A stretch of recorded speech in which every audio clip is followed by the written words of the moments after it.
Hi guys! Welcome back to my channel. My name is Lian and for today's video, samahan nyo ako maglinis. Marami tayong lilinisin, maraming gawaing bahay na kailangan gawin. So, let's go!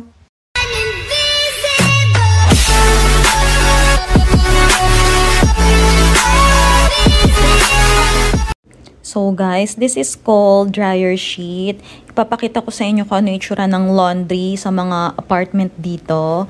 Kasi usually kapag nakatira kayo sa apartment, wala kayong sariling washer or dryer dito sa unit nyo. Yung mga apartment dito, sila yung nagpo-provide ng laundry facility and then yun yung mga ginagamit ng mga umuupa dito. So, papakita ko yun sa inyo. Let's go!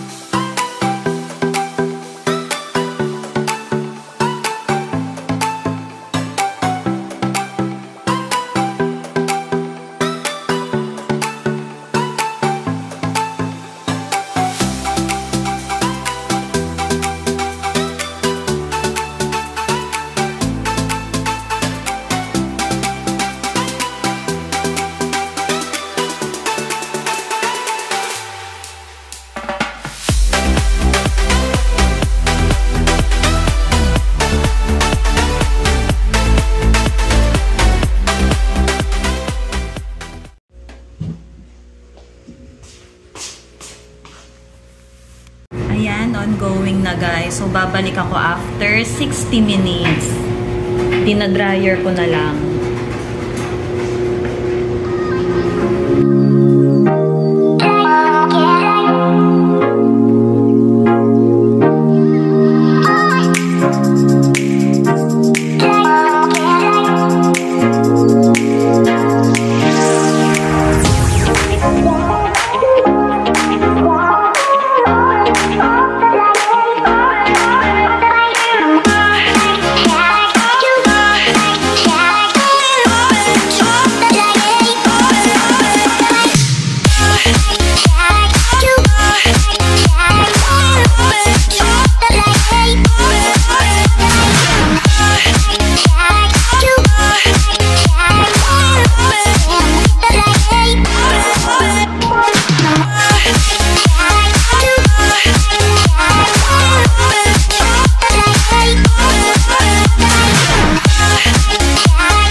So guys, lagi ako nagka-candle dito. Paubos na nga siya eh. So lagi ako nagka-candle dito para mabango yung apartment. Tapos ito yung gift na binigay sa akin ng mami ni Cody. Palitan natin kasi today is December 29. Ayan, December 29. So cute!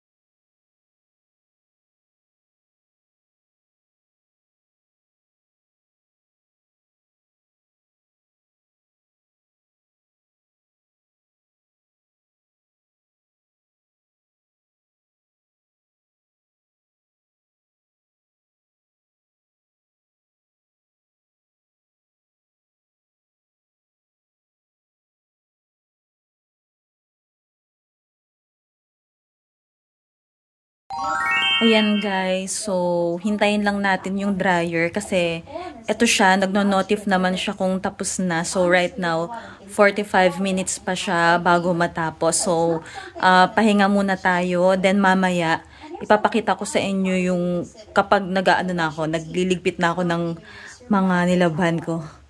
Ayan, so nood muna tayo, guys. Kakapagod. Ang hirap pala pag maging housewife, no? Kasi ikaw lahat gagawa. Aasikasuhin mo yung asawa mo bago pumunta sa work. Lulutuan mo. Lahat, ikaw talaga gumagawa. Hindi kagaya sa Philippines. Nung nandun pa ako kay mami tsaka kay daddy. Si mami usually yung sa mga damit. Si daddy nagluluto, linis. Tulungan kayo dito. Lahat ako, grabe. Pero minsan naman may ginagawa si husband. Ano kasi siya, guys, lagi kasi siya nag-overtime. Minsan 10 hours, minsan 12 hours. Kaya syempre nakakaawa naman pag uuwi siya dito pagod na, kakain na lang, tas magpapahinga ng mga 5 to 10 minutes, tas tutulog na kami. So usually talaga dito sa bahay, ako talaga yung nangangalaga. Yun, so yun lang guys, sa mga K1 dyan, dapat ready kayo. Dapat ready kayo sa mga gawaing bahay. Lalo sa pagluluto, yun talaga yung naging challenge sa akin guys. Is yung pagluluto. Kasi sa bahay talaga si daddy lang nagluluto. Minsan yung dalawa kong kapatid, yun, nagluluto sila mga dessert, mga gulay. Ako talaga, hindi talaga ako nagluluto. Usually, ang ginagawa ko lang nun sa bahay, linis, tapos yung mga aso, ganyan.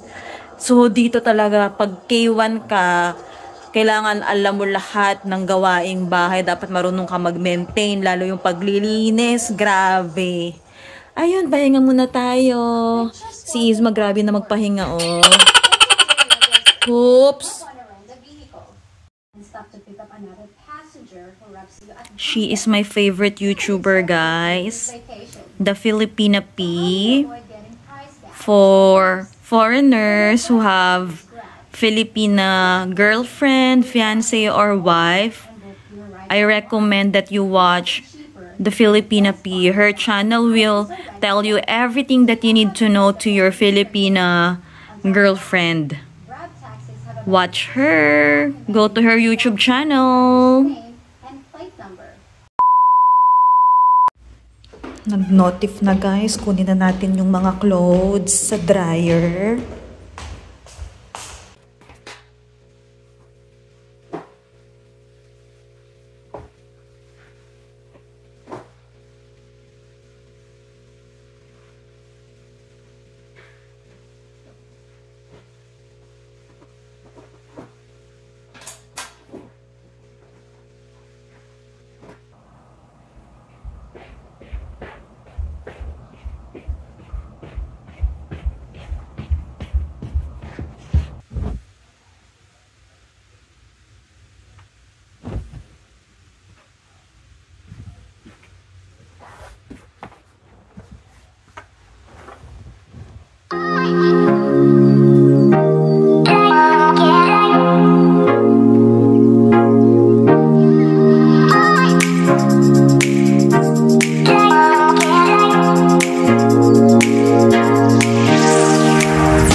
Don't worry guys, malinis yung tubig sa gripo.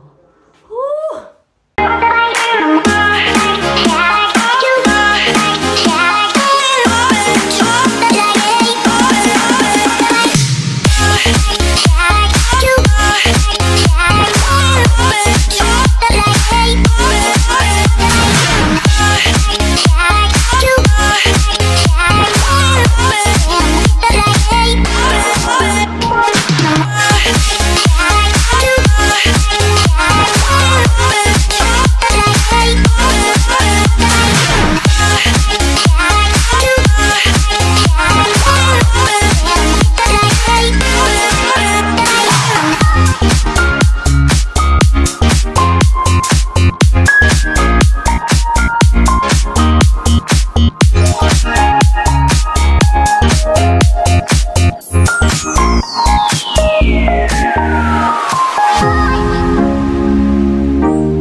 okay guys, pagod na ako. So I will end the video today.